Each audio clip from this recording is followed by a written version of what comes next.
Cześć, ja mam na imię Kuba i dzisiaj zapraszam Was do zobaczenia najwyższego na Jawie i drugiego co do wielkości wodospadu w Indonezji, Madakaripura.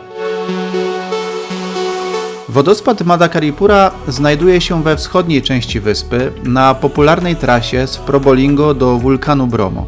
Mimo swojego piękna i łatwej dostępności często jest pomijany przez turystów, ale sam zobaczysz, że warto rozważyć dodanie go do planu podróży po Jawie. Wspólnie będziemy zwiedzali to przepiękne miejsce, więc zapraszam Cię do oglądnięcia tego filmu, a jeśli jeszcze nie zasubskrybowałeś mojego kanału, to zrób to właśnie teraz.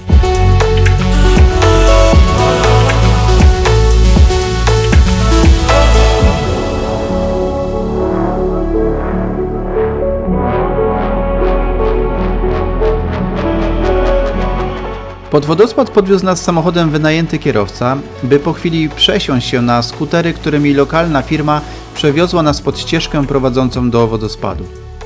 Przy wejściu znajduje się pomnik przywódcy wschodniojawańskiego Gaya Hmady, który uwielbiał tutaj medytować.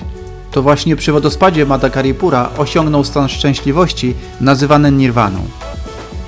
Pod sam wodospad nie da się przejść suchą stopą, idąc wąską ścieżką czeka nas przeprawa przez kurtynę wodną, ale i są miejsca, gdzie przechodzisz wprost przez płynącą rzekę, dlatego warto mieć ze sobą buty do chodzenia w wodzie i na pewno futerał do zabezpieczenia sprzętu elektronicznego czy telefonu.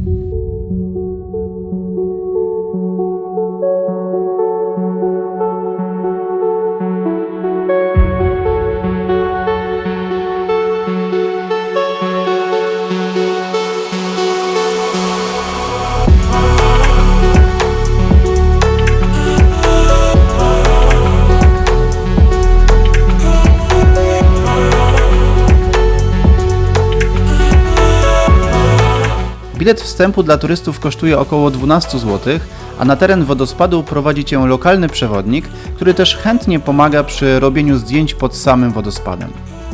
Kiedy już dotrzesz na miejsce, zobaczysz przepiękny wodospad, który opada po pionowych, wysokich na 200 metrów ścianach studni, które pokryte są mchem.